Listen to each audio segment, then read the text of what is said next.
Alright, today I kind of want to show you the difference, or set up a video to show the differences between the 2011 and 12 suspension and power steering ECU versus the 13 and 14.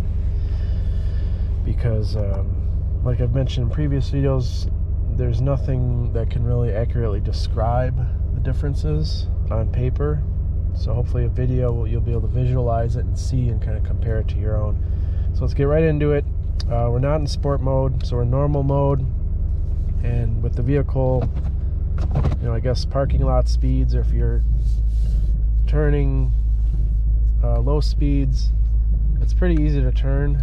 As you can see, I don't know, I've never driven an 08 or 09 or anything like that to see the difference. But as you can see, it's pretty light. If you put on sport, it actually feels lighter, which is kind of strange. So as soon as you start moving, you can feel it get a little bit tighter. But for the most part, I mean, sport's pretty tight. Alright, so let's do some normal driving here. So now the biggest thing I noticed between the two, it's pretty easy to turn the wheel in non-sport mode. So like you'll see here, it's pretty responsive and light. As soon as you turn on sport though, the wheel gets significantly more heavy. Like it's pretty, you really have to push on it to get the car to respond. So it's a lot more firm.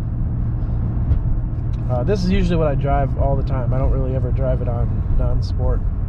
So suspension, it's OEM tires, the PA whatever, Kumho's, all seasons at 32 PSI.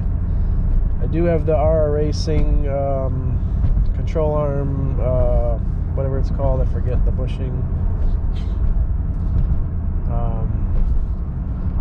And it's not bouncy, it's not overly firm.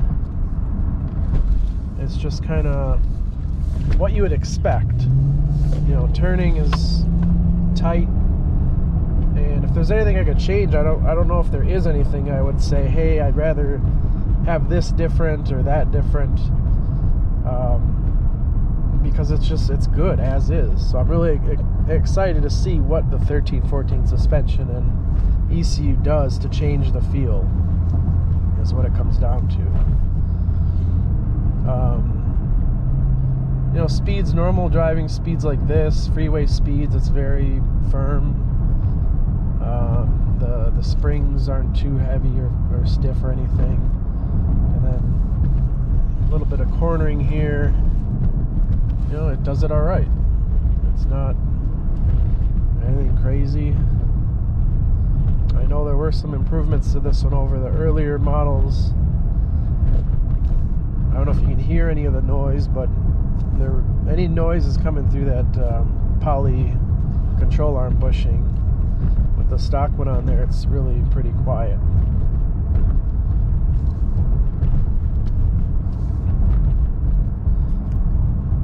But there's really, yeah, it's a lot lighter than non-sport mode, if that makes sense.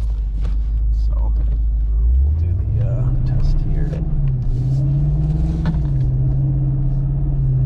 Just keep on driving.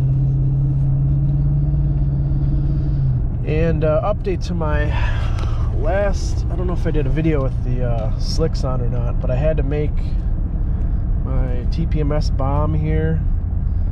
So inside of here are the two sensors for the slicks, set to, I don't know, 35 or 40 PSI.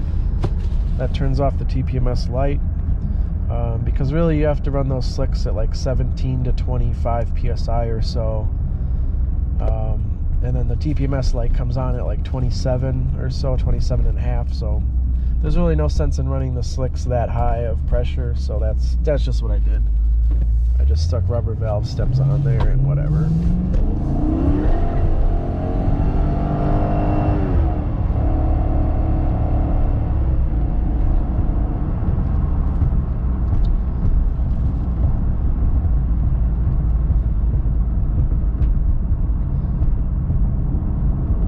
So the 13-14 suspension, I believe the front is a little bit softer and the rear is a little bit more firm. So I'll look for that in the next test drive. But this, I wanted to get a baseline of everything and kind of be able to review the video both ways once I install everything. So that's it. Any questions, let me know. Hopefully this helps some people visualize or see what the differences are.